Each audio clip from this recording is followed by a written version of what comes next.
One student is missing, but I hope she will join us. So, let me recall you the theorem that we saw last time. It was the Green's identity.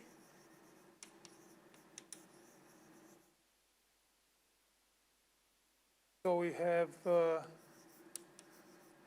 omega bounded.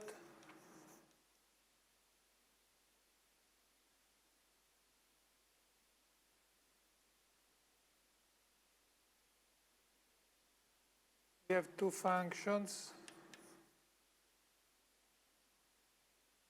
Then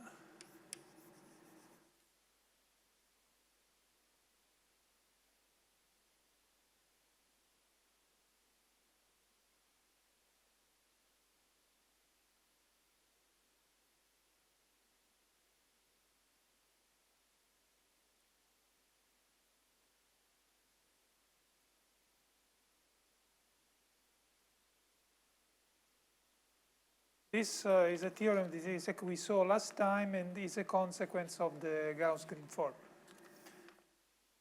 Next, so this has been proven last time.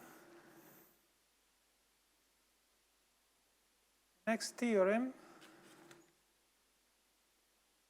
the representation formula that we have to show representation. So we have now just one function.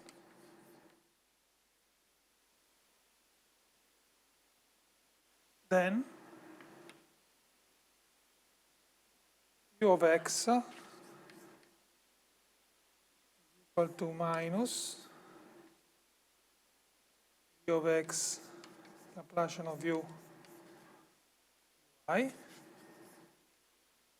minus, then we have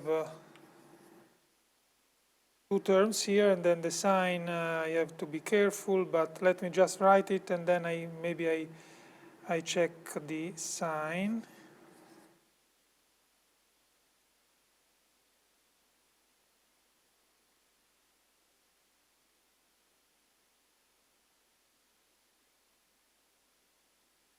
So let me check the second sign now.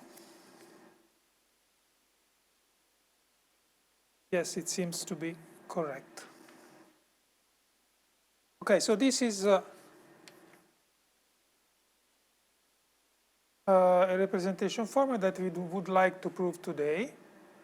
And then from this we will go on in the analysis. So let's see the proof of this.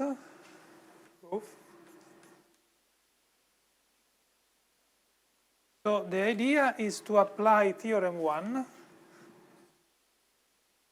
Apply Theorem 1, but we cannot really apply it. So we have to be careful because we would like to apply Theorem 1 with u and v equal gx, but gx is singular at x. So the idea is so we have an arbitrary point x here, and then we consider a small ball, so fix x in omega, and take a ball, say, of radius positive epsilon sufficiently small. So, and then we apply Theorem 1 omega minus b epsilon of x. Consider this open set. We apply Theorem 1 in omega minus b epsilon of x. So let's write this theorem with u equal u and v equal gx. Now there are no problems of smoothness. Gx is smooth in omega minus b epsilon, smooth enough in this set here.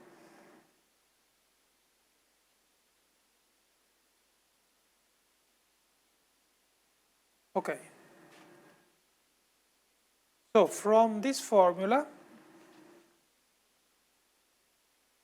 this choice, what do we deduce? We deduce omega minus b epsilon of x u Laplace of gx minus gx Laplace of u y. Now we have to be careful. X is already occupied, right? So it's better to use another symbol of integration. This must be equal to minus the integral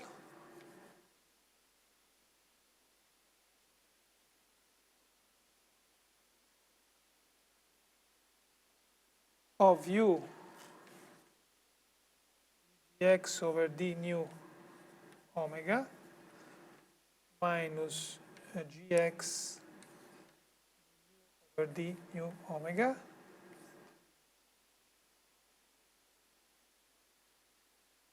minus the same thing on this new boundary.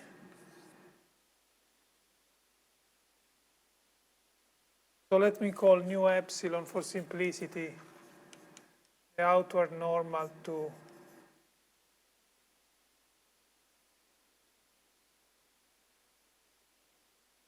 the outward unit normal to the ball.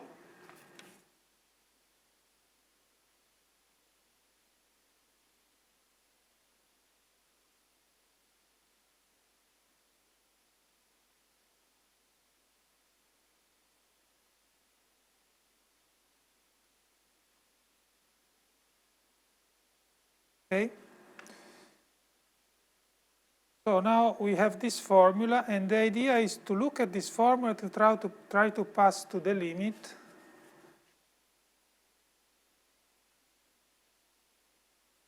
of this formula here. So, but let me do first some observation. G of x, capital G of x, is singular at x, but is harmonic in the complement of x in a Rn, right?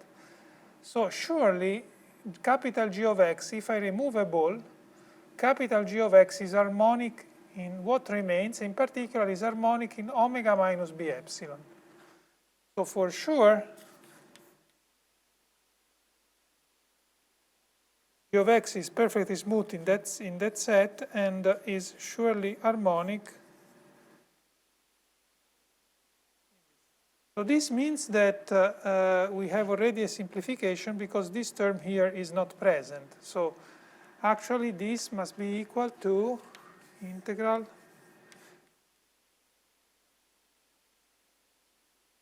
of minus gx Laplacian of u.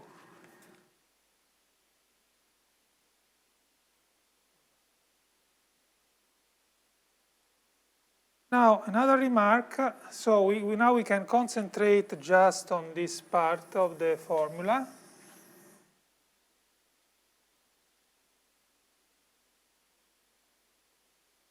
Now, another remark is that Gx is in L1 lock, and the Laplacian of u, well, u is C2 up to the closure. So Laplace of u is bounded in omega bar, if you want. Gx is in L1, and this converges to omega. So this right-hand side, so the first remark is that the right-hand side, want by the dominated convergence theorem, this converges to the same, so there are no surprises here, Gx Laplacian of u, y.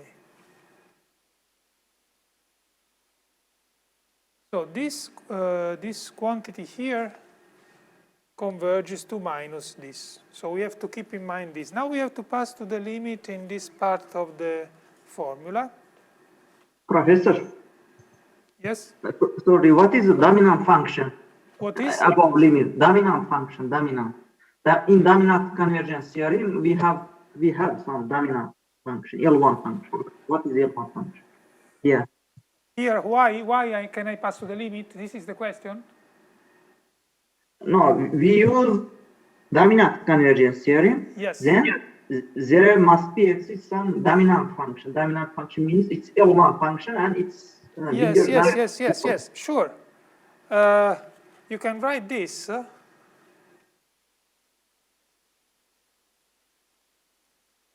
Dx Laplacian of u dy. You can write this if you want. Characteristic function of this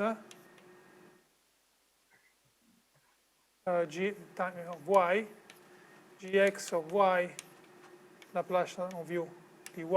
Okay, and then this is a function in L1 loc. This is less than or equal than 1. This converges almost everywhere to 1 omega of y. So you can call all this is bounded. So the function in L1, if you want, is just gx times 1 over omega. This is the dominating function, this one, which is in L1. Thank you. This is in L1. Or if you want, this.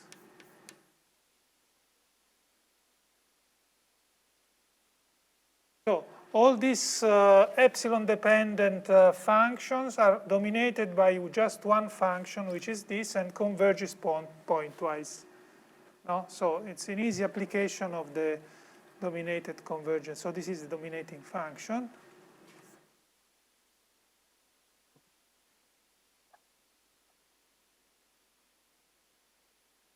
Which is independent of epsilon, and so this converges pointwise to.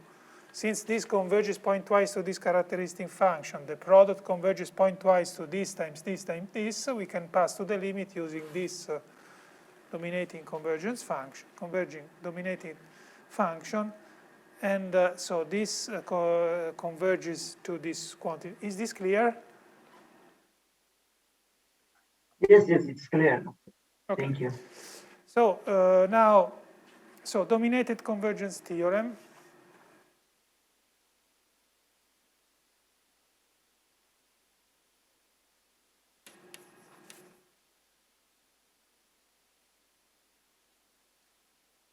So now we have the problem that we have now is to pass to the limit into this left-hand side.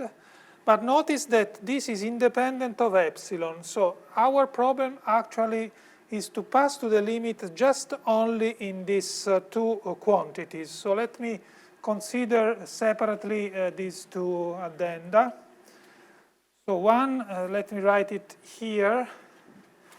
This, for instance, this. Second one, so I just now isolate this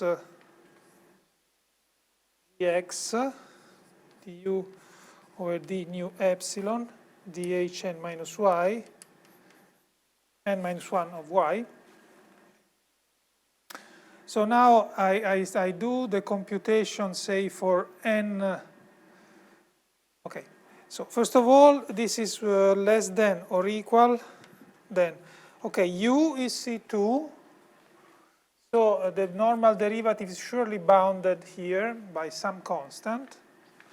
So there is some constant here, and then we have this, and then we have g of x hn minus 1. Now, if we are in 2 dimensions, so we have to split now, there are 2 cases, n equal 2 or n larger or equal than 3.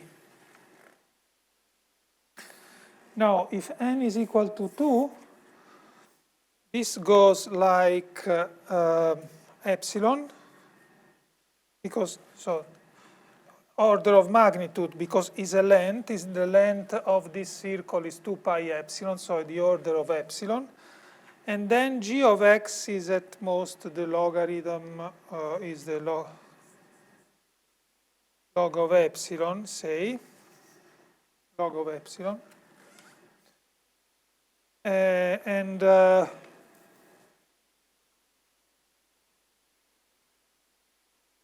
which goes to 0 as epsilon goes to 0 plus. If n is larger or equal than 3, this goes like epsilon to the n minus 1, because it's the hypersurface measure of a ball, of the surface of the boundary of a ball. And this goes, we know, like 1 over epsilon to the n minus 2, okay, which is still converging to 0. So this is less than or equal. If n is equal to 2, some constant times this. If n is larger or equal than 3, some constant times this, which converges.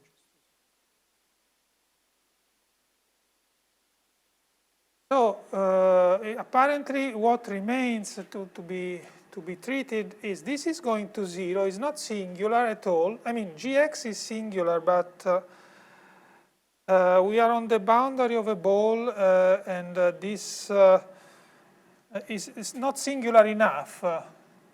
This is not singular enough to be compared with the length of this boundary, which is shrinking to nothing. So this is not problem, but now the singularity here is worse, because we are taking a gradient of this singular function, and the singularity becomes worse. And so maybe this becomes comparable with the length of with the area of this surface. So maybe this could give a non-zero contribution, or maybe we don't know. So we have to be careful now. So what I'm simply saying is that let's look at this formula. So let's look at this formula. First of all, this is not there. And this passes to the limit with no problems. Okay, so this is okay. This is independent of epsilon, so it passes to the limit. Here we have two quantities. One is not singular enough, because despite this is singular, it's not so strong, the singularity, and is killed by this, which is very short, very small, as epsilon goes to 0. And this is smooth. So the problem now is to understand, the real problem here is to understand the limit of this quantity. This is the real problem in this formula, okay? So the problem is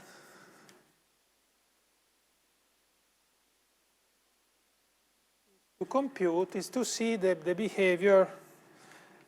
The problematic term in this long formula is this u dgx over d ni epsilon dhn minus 1. To pass to the limit, so the problem is to pass to the limit in this term here. Now I think that here we have to compute, so let's do the computation. So for instance, for n larger or equal than 3, I can do the computation. So maybe a good home exercise, please, if you have time. So do the same computation I will try to do in n dimension larger or equal than 3, do the computation when the potential is logarithmic, so when g of x is a logarithm, so in 2 dimensions, do the computation when n is equal to 2, try to find hopefully the same, because this formula here that I'm writing here is for any dimension, okay? So, so let's see what happens in n is larger or equal than 3. So, okay, remember gx of y is some constant cn, which now I have to, oh, so Cn, please, is n, omega n, times n minus 2, I hope. When n is larger or equal than 3. Okay, so, and this is 1 over x minus y. What matters here is the power. Remember, in 3 dimensions, this must be the Newtonian potential. So it's not difficult to remember n minus 2. So the gradient of Gx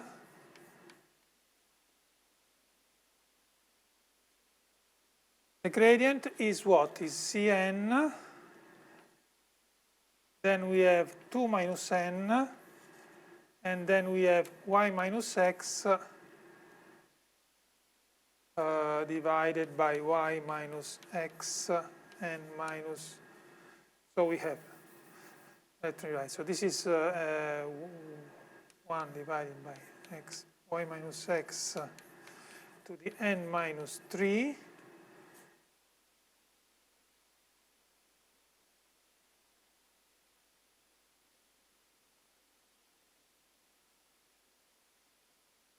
n minus, so 2 minus n.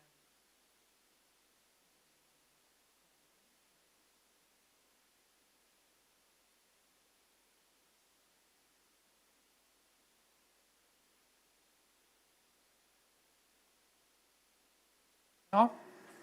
Am I correct? So because this is y minus x, 2 minus n. No? Is this correct? No? So the normal instead is what? The normal is exterior. Normal. Correct?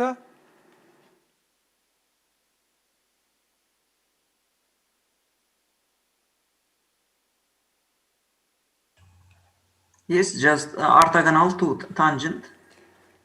Okay, so now I take the scalar product between the gradient and this unit vector and get the normal derivative, no? So scalar by definition of normal derivative. So dgx over d nu epsilon at y is just the scalar product of the gradient of dg at y, scalar product ni epsilon at y, which is what? So I have to take the scalar product between this and this. There is this constant here, Cn, negative constant,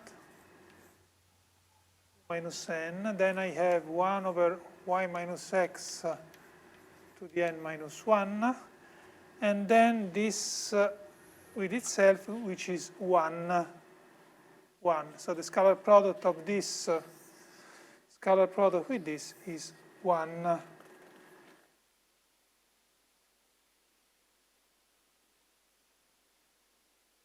Okay.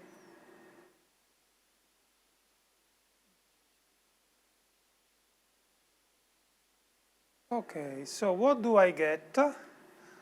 I get the problematic term here.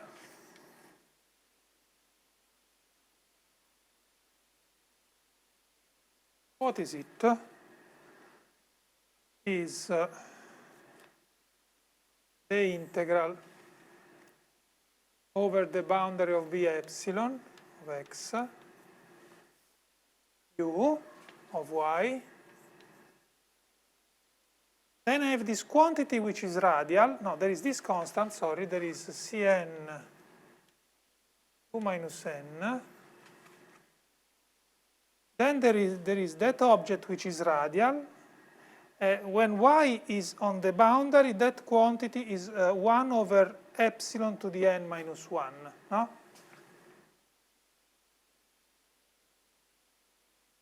It seems to me that this is equal to this.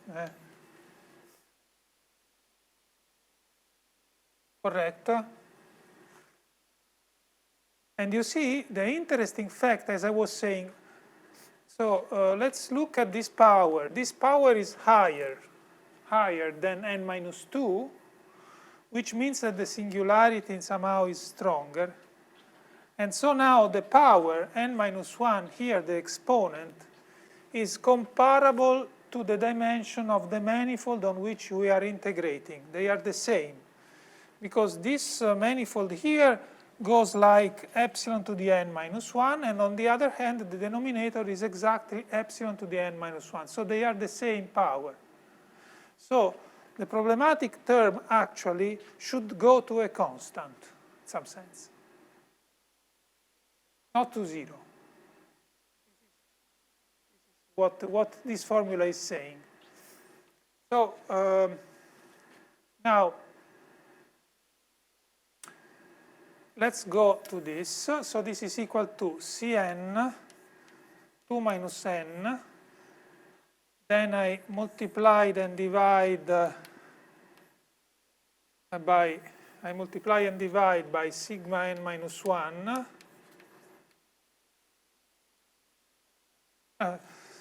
by sigma n minus 1, yes. Then 1 over epsilon to the n minus 1 integral boundary of b epsilon x of y dh n minus 1.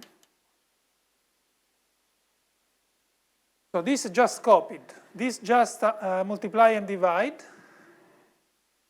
This is there, and this is the same. So this now, see, converges to what? Converges to what as epsilon goes to 0 plus?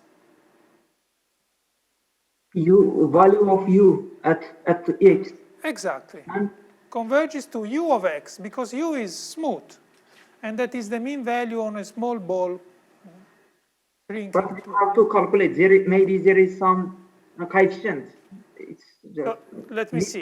Let me see. So this converges to surely u of x. So this converges to what? To Cn 2 minus n sigma n minus 1 u of x. Okay, so we have, now we have to put all this information together and be careful about the signs and the constants. So Cn, let me remember who is Cn. Cn is 1 over n omega n minus 2. So this is multiplied by 2 minus n sigma n minus 1 u of x. Now remember that this is sigma n minus 1, a small exercise we did together. So actually this cancels with this, and this cancels with this, but there is a minus. So this, if I'm not wrong, is minus u of x. So at the end, we have to be careful about the sign. So let's see what's happening to this formula. So this gives me, we know, is minus, passing to the limit is minus gx Laplace of u dy, the minus. So this gives me, we know, the same u dgx d nu omega minus gx du d nu omega. This we know is negligible, and this converges to minus u of x, apparently, with the minus. So this is plus.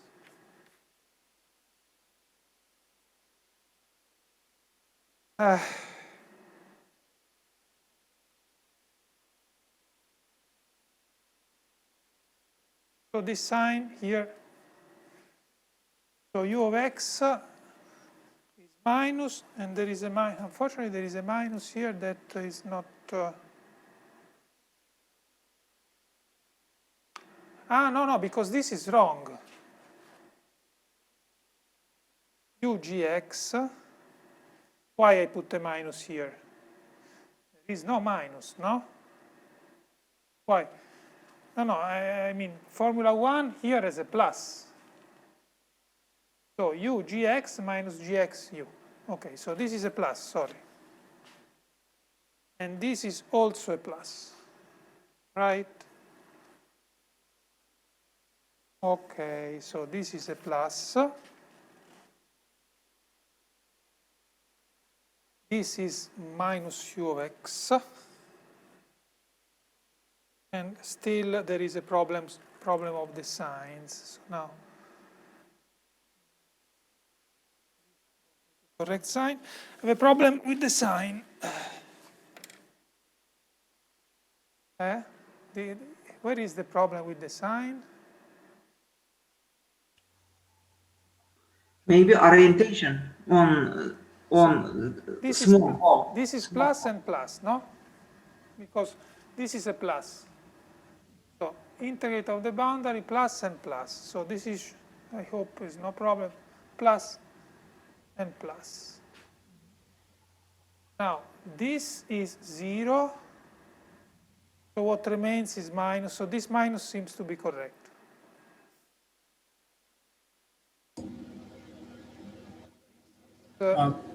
You have the normal vector pointing the other direction. The normal vector. The second term, the normal vector. Normal vector was outward to the ball, no? Yes. So it should be this one. Exterior to the ball, no? It should be minus of that because it's.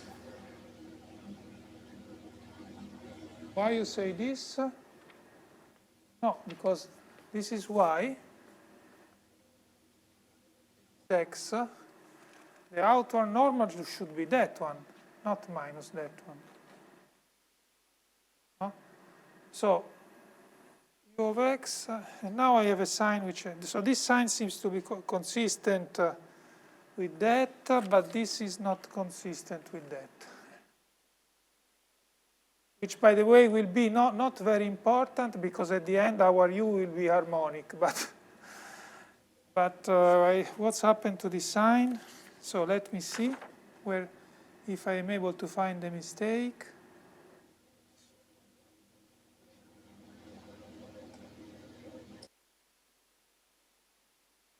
Okay, there is a problem of sign here.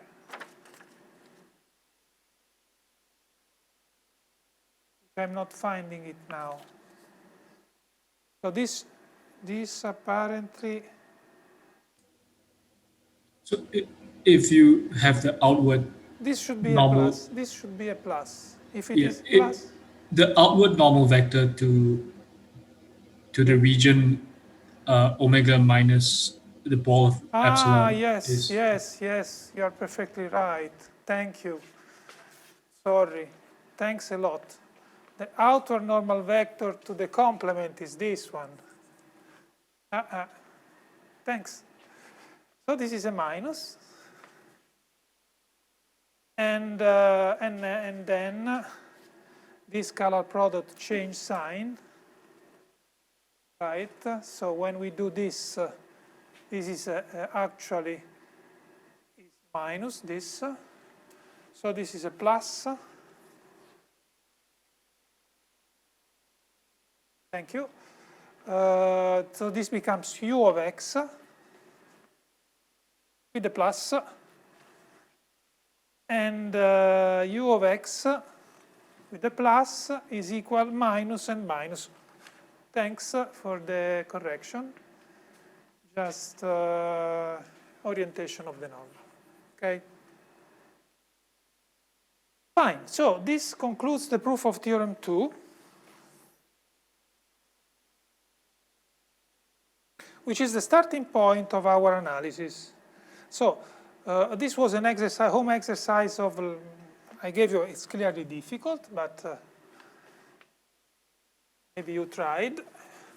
And now let's see the corollaries.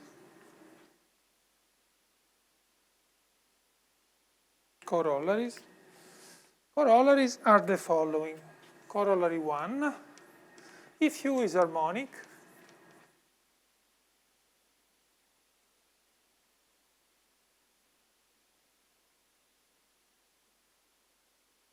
Then the volume term, because you see this is interesting, has a volume term, sort of volume potential part, and then there is a layer part consisting of two different things, but volume term plus surface term, if you want. So if U is harmonic, if U is in this class is harmonic, then this is 0. So just we can write U of x as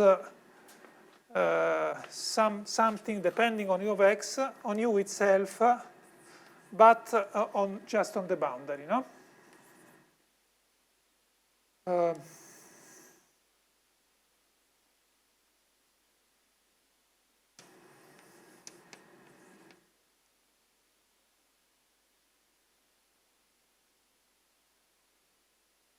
And then corollary 2. So this kills the volume part. Now let's see what happens if I kill the surface part. So if U, say, is compactly supported in omega, then I kill, so this is 0. U is 0 in a neighborhood of the boundary of omega, and therefore also this normal derivative is 0. So we get this other representation, which has only the volume part now.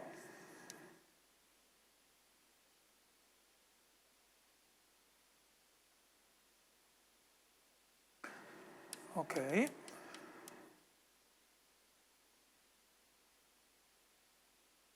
And so this is consistent with something that so this is equivalent to say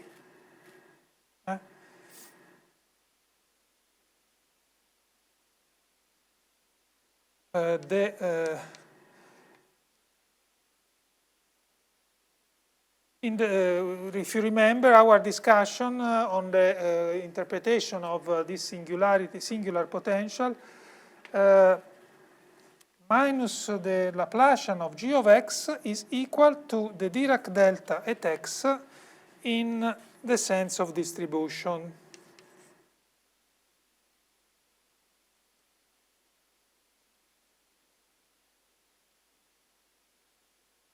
Omega. What does it mean? It means exactly this. For any U compactly smooth enough, C infinity or C2, smooth enough with compact support in omega, this must be valid. This is equivalent to say that this is delta of x. Okay, so we have also rigorous proof of the fact that capital G of x somehow is harmonic outside the point, but is not harmonic in the whole Rn in the standard sense, because it satisfies this PDE with the singular right-hand side. Singular right-hand side is a measure. Okay, so these are two interesting corollaries of Theorem 2. So please, at home, try to do the similar computations when now, well, you have simply to compute the gradient of G when this is a logarithmic potential, no? With a correct constant. And do not do my mistake of exchanging the outward with the inward normal. Okay. At home. Fine. Now, this is the starting point for the analysis of solution of the Dirichlet existence of the Dirichlet problem with a continuous boundary condition. For instance, on the ball. So now we are slowly constructing the theory of existence, no? Because we have studied a lot qualitative properties of harmonic functions, supposing they exist. Now, the basic problem is existence. So all these things are necessary to face the problem of existence in the classical sense. We could face existence in other senses, semi-classical, variational, etc. I don't know if it will be time to do that. We start with the classical because it seems to me that historically also it's better to start with classical things. Okay. So our starting point is some format that we have for an harmonic function, okay? So for an harmonic function, we have this representation.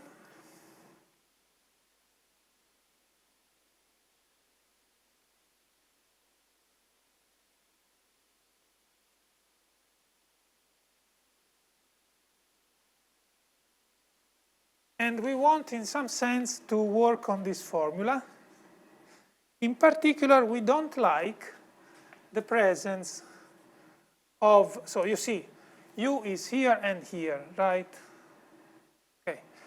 We are more or less used to see integral formulas where u is here and u is here, like in volume mean value formula, surface mean value formula, but without the normal derivative of u.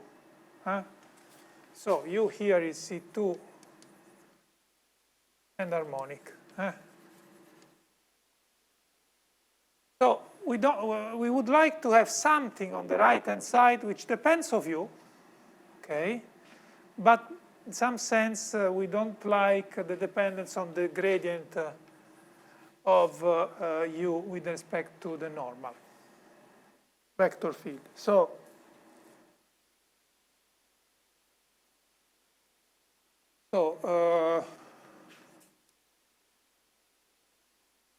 we do the following. So given x, suppose we can solve, so we make a claim, we can solve the following.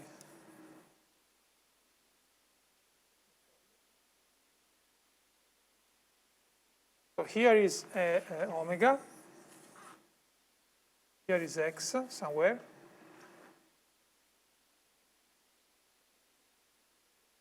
Suppose that we can solve the following.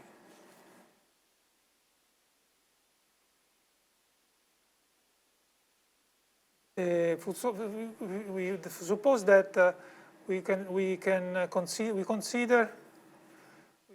have a solution to the following problem. Bx in C2 omega bar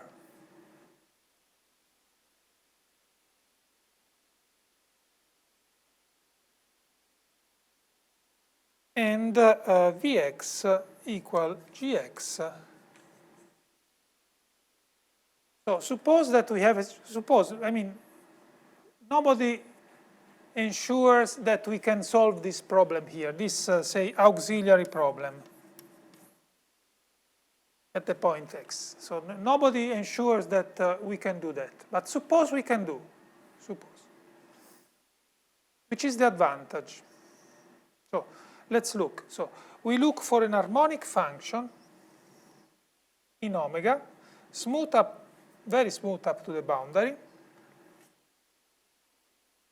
which coincides, so here we have a Gx is singular here, no? Here Gx is singular.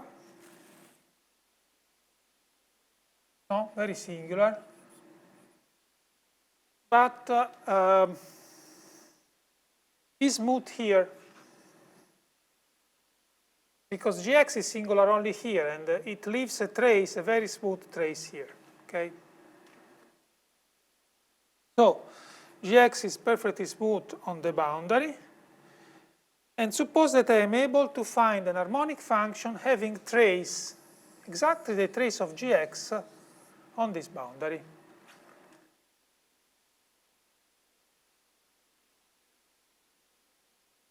Okay?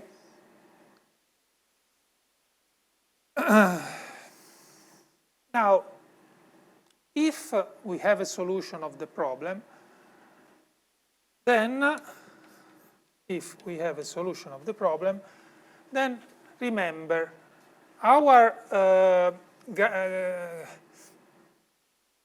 green identity says the following, no? Volume equal surface dv d nu minus v du d ni, no? So we already know that if v is harmonic and u is harmonic, this is 0, and therefore, in that case, this is equal to this, just in that special case. This says that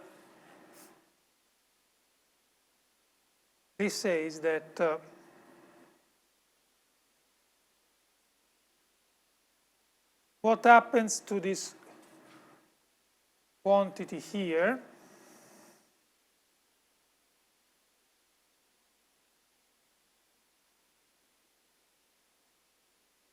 dx u over d nu omega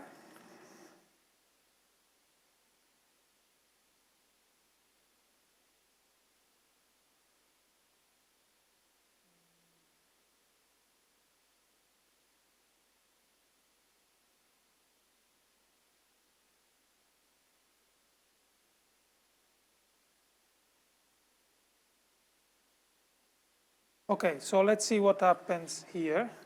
Now, gx is equal to vx on the boundary. Okay, so this is equal to vx du over d nu omega by boundary condition. Okay, by boundary condition, so we have this. Now, vx is harmonic and u is harmonic. Vx is harmonic in omega, and u is harmonic in omega. They are smooth enough up to the boundary. So this must be equal, by the previous observation, to u d vx over d ni omega dhn minus 1. Okay, dhn minus 1. So you see, if I am able to solve this problem, which is sometimes called the corrector problem, then I can replace this term here, where I don't like at all the presence of this normal derivative, with what? With this object here. So, summarizing, supposing we can solve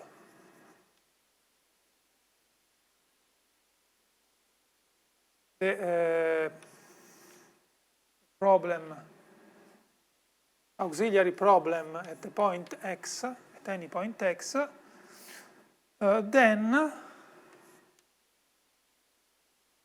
formula 1, formula star, becomes, substituting this, then star becomes, using this, becomes u of x equal minus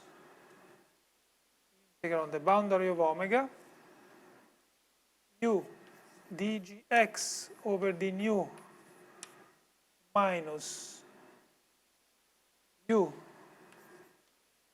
dx over d nu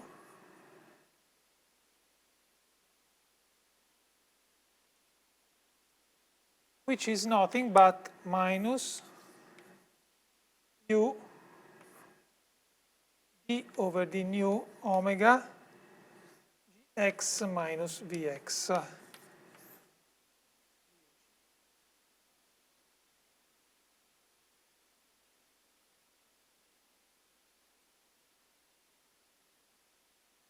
Okay. Okay, so now it's time to give some names. So you see now, finally, this for any x. So now you see u of x now becomes something depending on u somehow.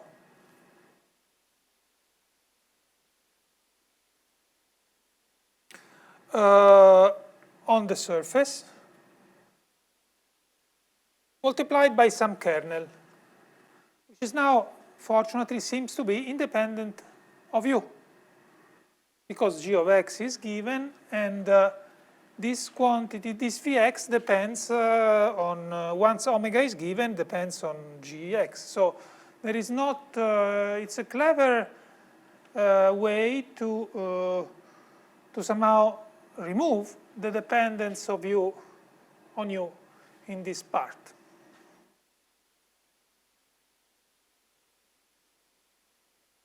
Now, it's time to give a definition.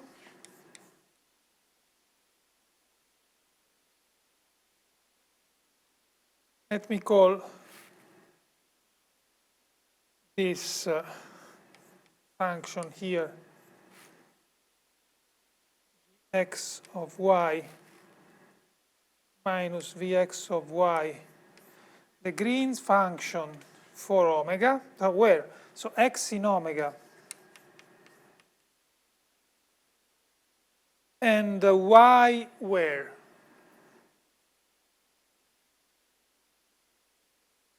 Y in omega bar, actually.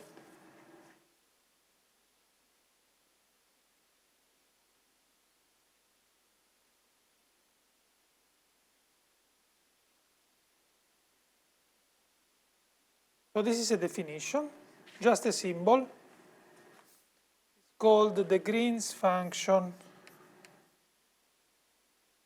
The Green's function for omega, of omega. Of omega. Everything is based on the fact that we are supposing that we can solve this problem. So this will be a serious problem that we have to be careful, but supposing we can do. And also, so under this this new definition, this becomes simply minus integral of u of y x omega y y. Okay, and then it's also time to give, sorry, the normal derivative. Normal derivative.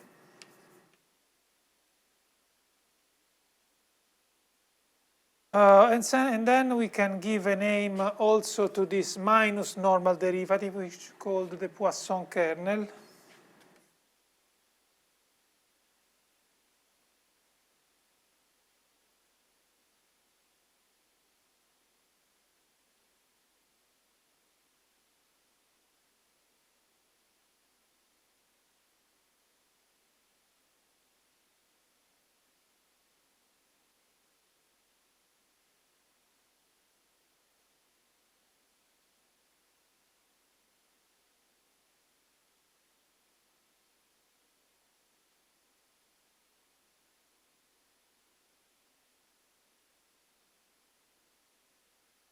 Of omega.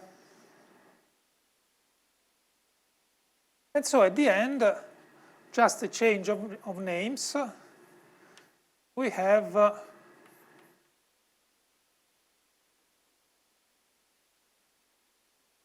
so in conclusion, we have just changing names, supposing that this problem here has a solution. Can introduce this function here, which is better to be, so x was in omega is okay, and y now, it's better to have y, well, y is the variable of v of x also, right?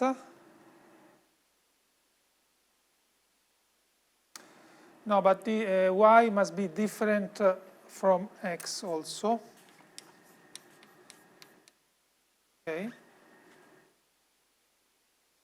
because gx of y is singular at x equal y, but out of y is well defined, and vx of y is defined in omega bar,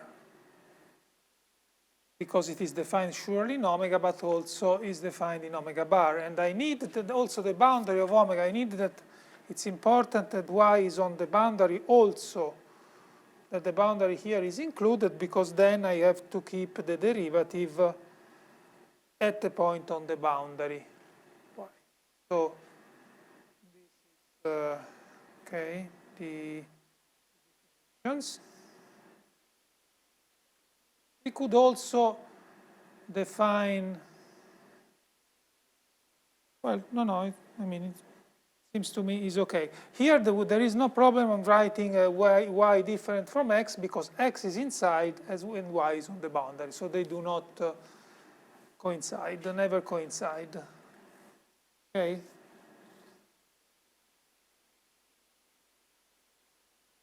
Okay.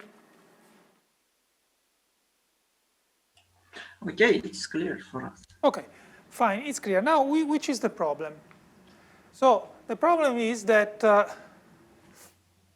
can we solve? Now, everything is reduced to the following problem, APX, no?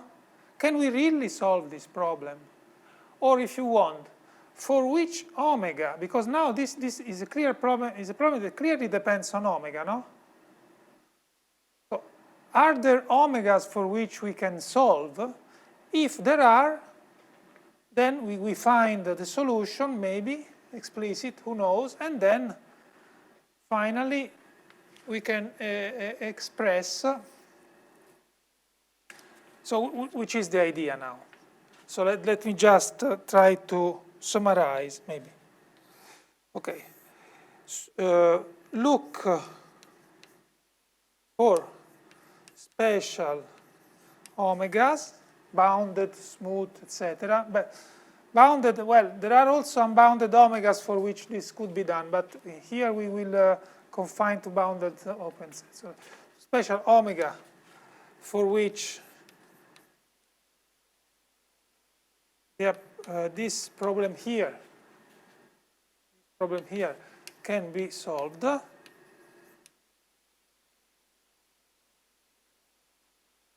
Find solution, maybe explicit, possibly as explicit as possible, say.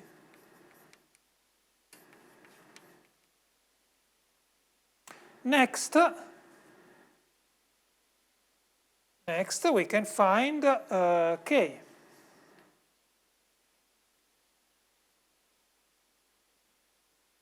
Kernel. Singular kernel, maybe, but we can find it.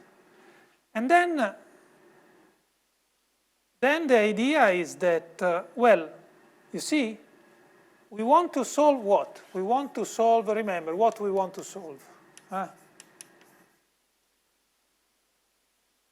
We want to solve this. So it's perfectly reasonable to hope that if all these things can be done, our solution should be, this is perfectly reasonable, no?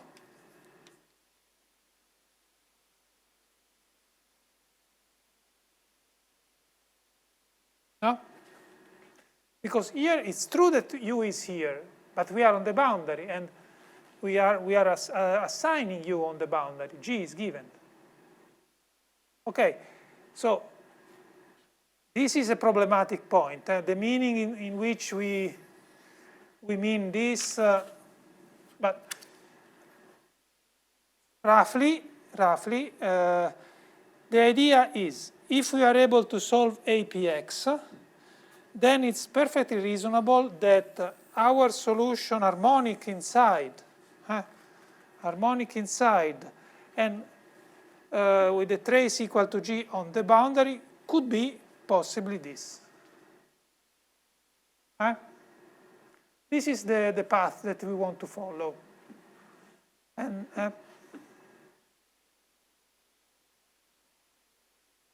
now this is independent of U. Here there is G. K depends on omega. No, this is the way we want to follow, okay? In order to solve this problem. Okay.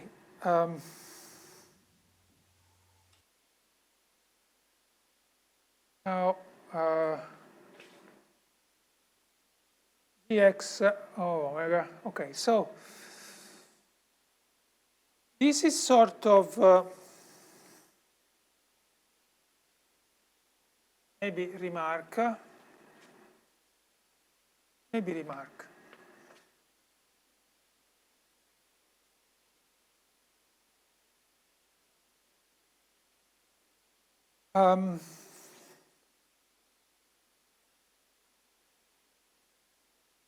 Somehow gx omega is a sort of generalization.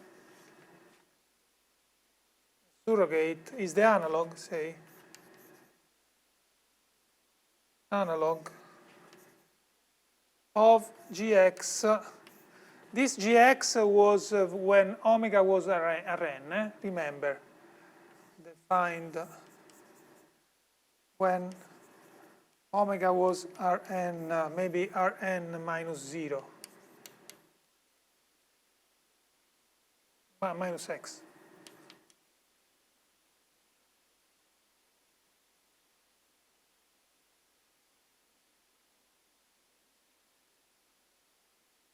The sense that in the unbounded case,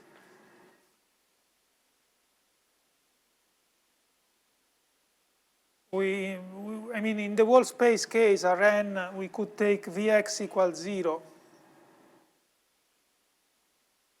Because Gx is going to,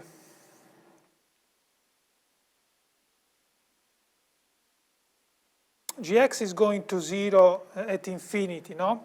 So this condition, we don't really have a boundary, no? Because we are in the unbounded case, the whole Rn. So what does it mean, this? Well, we could say Vx equals 0 at infinity,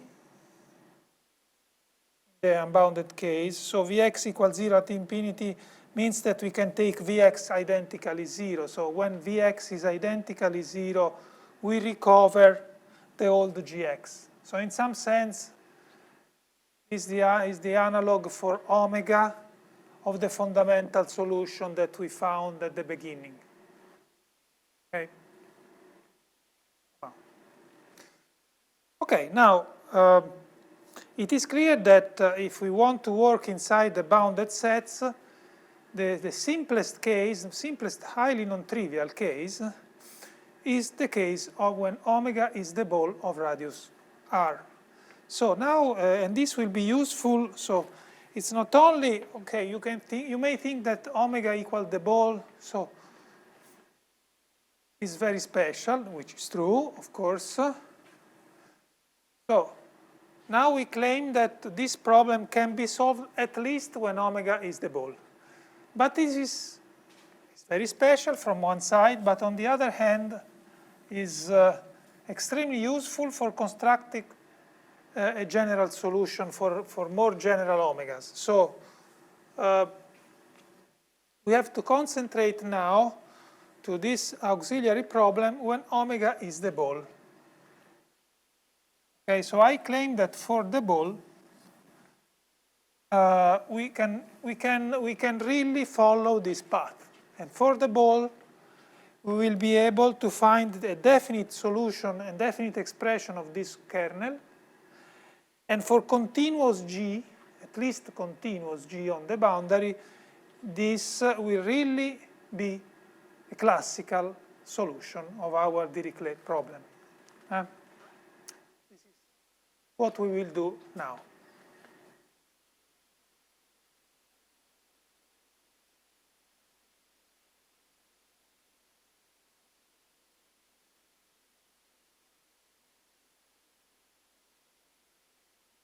Okay, so this is the path.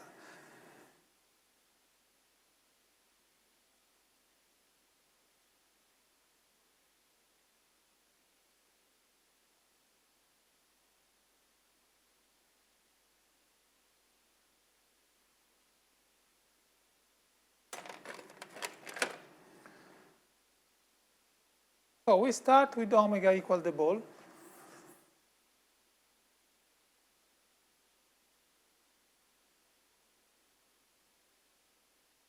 Centered at 0 of radius r.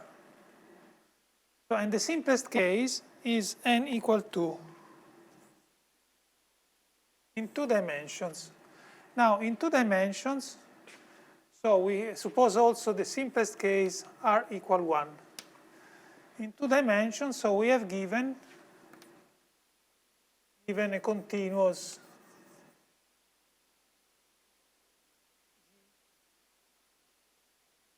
from the boundary of the unit disk to r, okay, or if you want, g from minus pi to r, continuous, okay. Now, what I would like to leave you some details about the 2-dimensional case, but let me at least tell you something. So this is sort of exercise that you should feel at home as far as possible. So you have given G, and you can always write G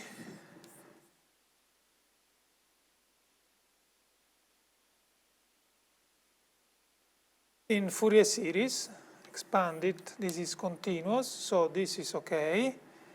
And from 1 plus infinity an plus bn theta.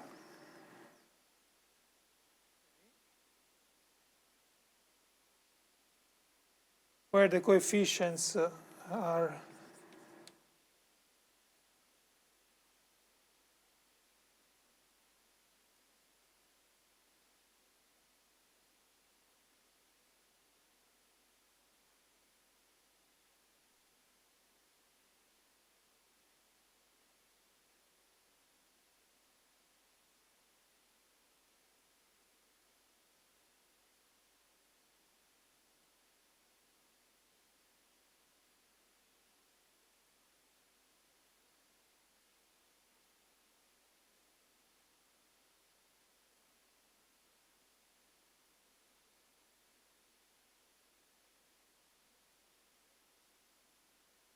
and we look for what? We look for harmonic extension, the unique solution of minus Laplacian of u equals 0 in the unit disk limit as x goes to y, x in B1, u of x equal g of y for any y on the boundary of the disk. So we take the trace g classically, so the limit coming from inside of our u must be g at any point.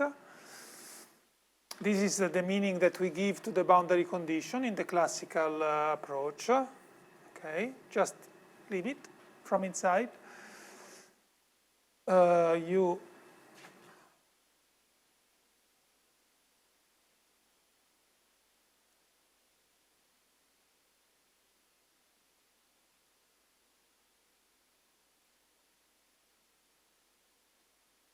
we look for the unique, this is called the harmonic extension of G. So G is defined on the boundary. We can extend it inside in harmonic way, keeping the boundary condition and the regularity. And so it is natural. I mean, this is G,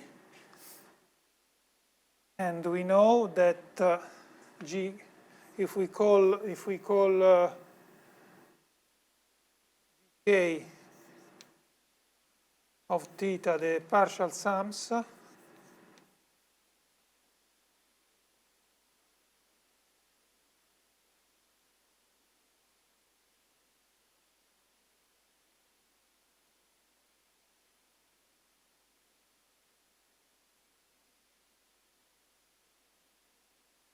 we know that GK converges to G in L2. No?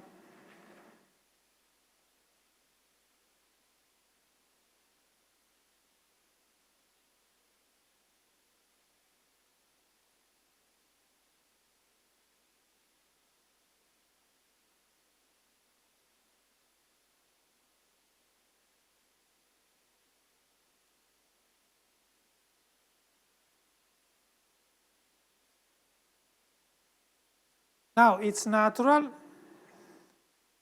also in view of all things that we have said, it's natural to look for U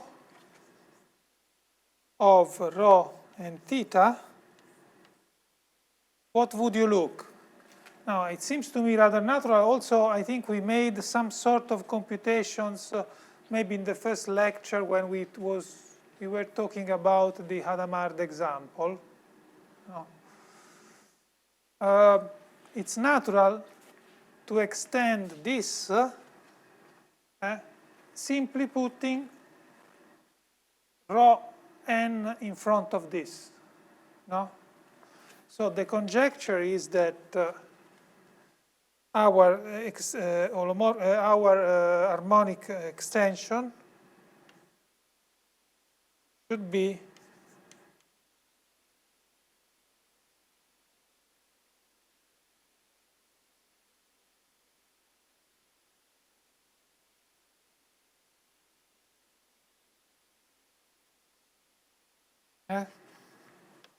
so we give the following definition. Morally, when rho equal 1, which means when I am on the boundary, this gives back the function g. Now, I ask you to prove the following things. So this is for any rho in 0, 1, for any rho in 0, 1, and for any theta in minus pi, pi. Okay, I ask you to prove the following thing. So first of all, U is harmonic in B1. Okay.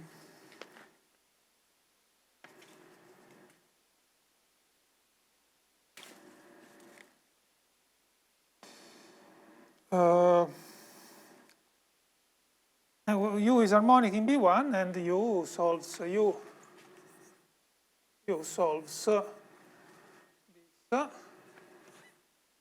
and is unique.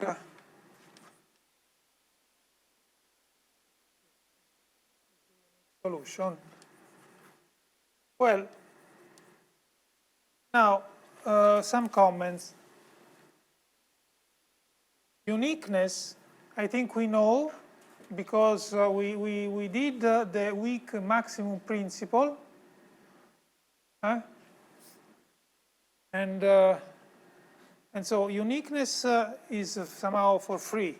I think we already did something in this direction. I think we had a corollary, maybe home exercise on uniqueness. So this is not really the problem here, because we have already the weak maximum principle. Harmonicity, I think that harmonicity, the idea of harmonicity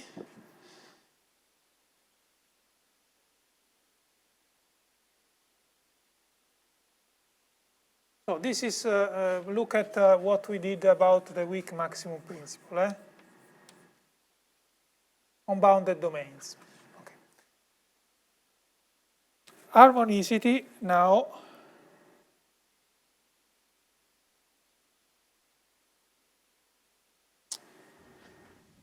the idea is that we need differentiate by terms, so we use some uniform convergence if the point is to make rigorous, to look at this somehow. So we have to introduce the partial sums.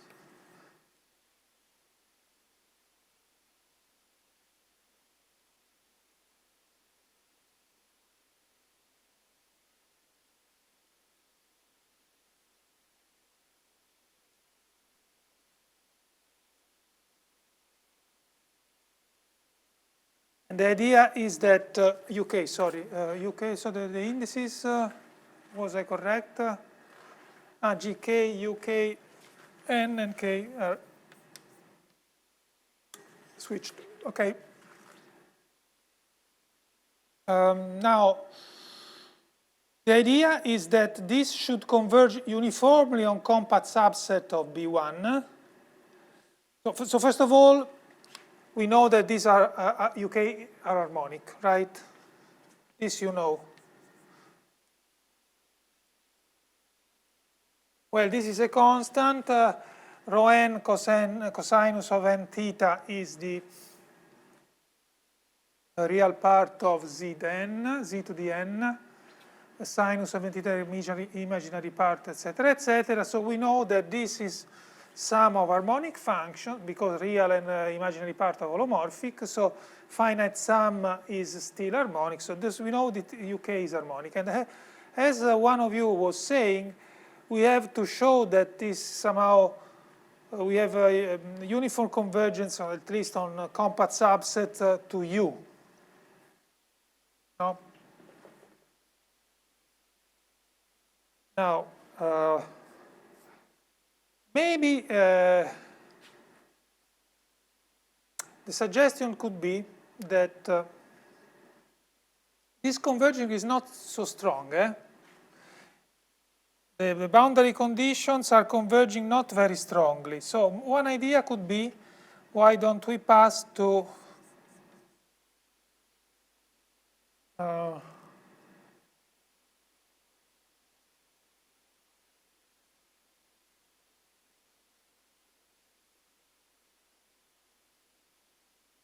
this.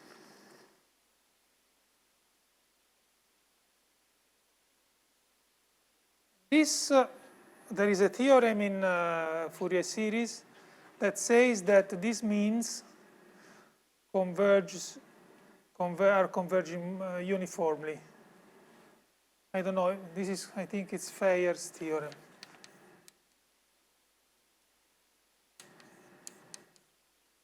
Have you ever seen this Feyer's theorem? It says that the convergence is stronger, so the HK converges uniformly now to G.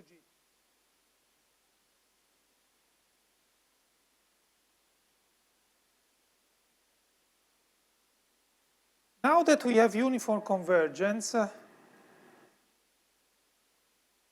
what we could do, so we have improved the convergence.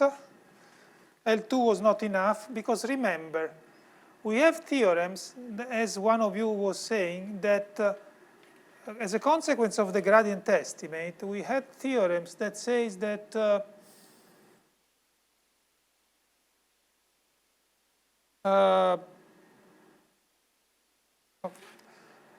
we need some uniform convergence, let's say. So this on the boundary conditions are converging uniformly to G.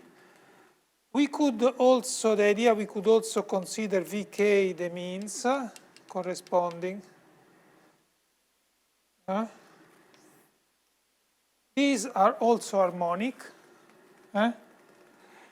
And the boundary condition of Vk is clearly now Gk. No? So we could consider a sequence of harmonic functions, Vk, with boundary condition Hk. The boundary conditions are converging uniformly. Therefore, by the maximum principle, Vk are converging uniformly to something. And this something must be harmonic.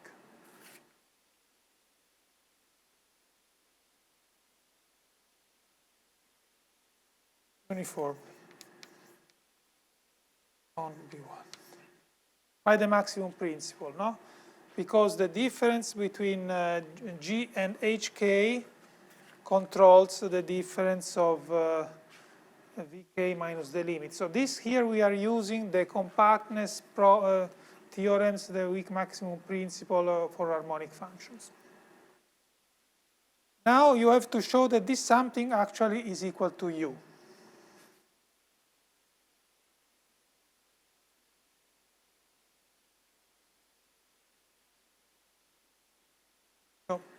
So at the end, U must be harmonic because it's a limit of uniform limit of harmonic functions. So we are using here, it's not easy, This is not easy. So at least, I don't know, maybe there is a better way to do, I don't know. This is just a hint in order to try to do this exercise. So as I was saying, I want to recover U as a uniform limit of harmonic functions, because we know that by the gradient estimate, uniform limit of harmonic functions by our theorems, maybe not. Uniform limit of harmonic function is still harmonic. In order to have uniform limits, we would like to have, using the weak maximum principle, a uniform limit of the approximation GK to G uniformly, but this is only in L2, so the idea is to pass to the means to improve the convergence from L2 to uniform, possibly passing to the means, and then to try to recover this harmonicity. So not easy at all, but is expected, no? It's expected that the only way, provided G is continuous, is to try to show that U is the solution. But at the end, this is true. So this is a sort of hint of this exercise. Okay, so this is related to what, if you remember when we discussed the Hadamard example, maybe in the Hadamard example we gave for granted that U, the analog of U was harmonic. We just say, because it was the first lecture, we didn't know that uniform limits of harmonic function was harmonic. Now we can do, and so, okay. But then, finally, so this is just, now we want to write this U finding the Poisson kernel in 2 dimensions for the ball of radius 1, okay? So, we start with the following theorem in 2 dimensions, I remember. So, n equal to unit ball, for simplicity, centered at the origin. This is omega.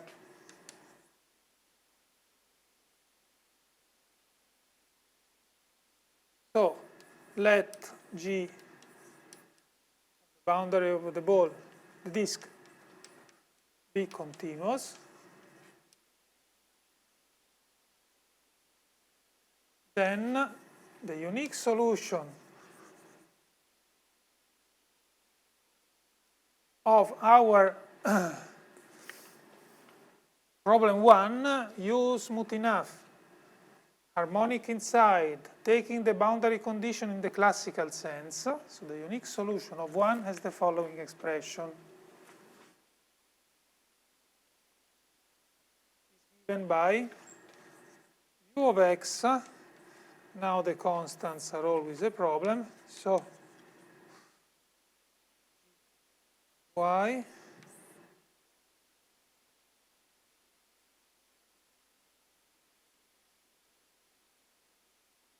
H1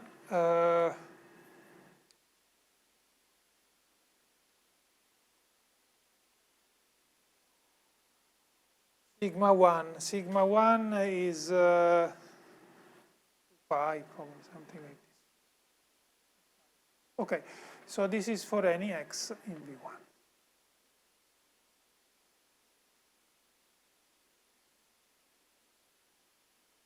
So this is the first theorem, and more generally,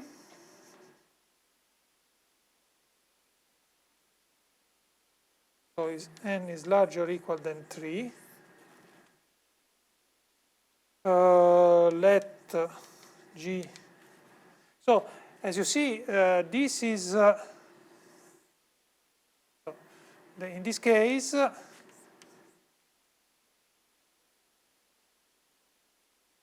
is given by positive constant here y to the square. So the Poisson kernel for the disk in 2 dimensions is this. And more generally, in any dimension, so we want to prove these results tomorrow. No, on the next time. Okay. Time is more or less over. So this is what we will prove the first result of the next lecture.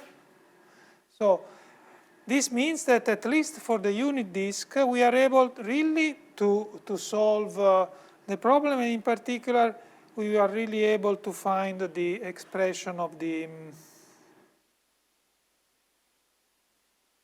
Poisson kernel. Okay, and then we claim that I claim that we can do this also in any dimension, larger or equal than 3.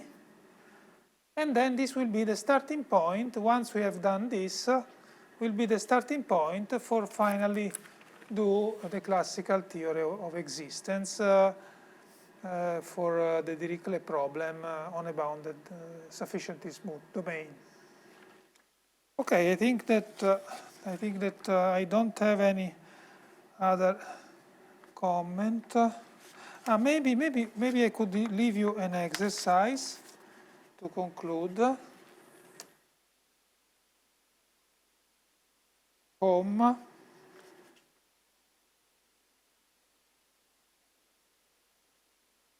Give another proof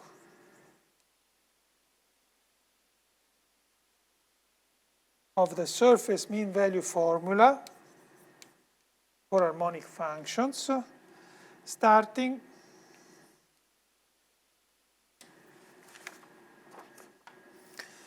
give another proof starting from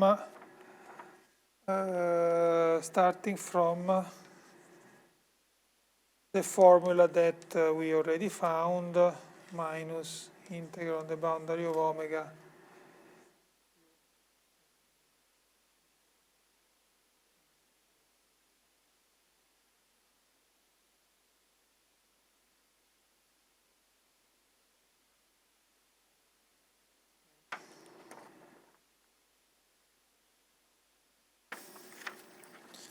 okay, so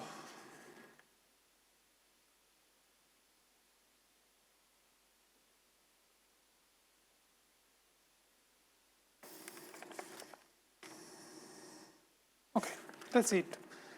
In this case, of course, you have to take omega the ball of radius, or fixed radius centered at some point, and take x the center of the ball, and then you have to go on.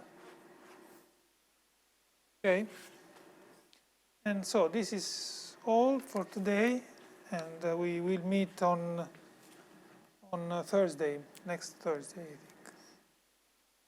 So bye.